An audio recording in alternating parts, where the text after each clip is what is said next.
सुता उठ के कोई खुश नहीं होंदा। ओए बड़े सुते जवा के वेखे आए ते कुत्ते जिहा नहीं कोई वफादार होंदा। ओए टुकर सुके भी पा के वेख्या पर कर मालक दा मूर नहीं छड़दा।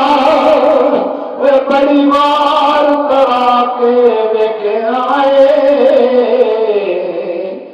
तोता जदों भी छड़िए उड़ जांदा ते कईयां चोरियां पा के वेख्या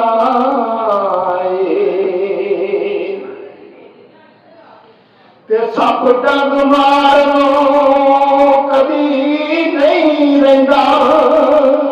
वो कईयां दुध पिया के वेखे ते बिना मतलब नहीं जे कोई यार बनदा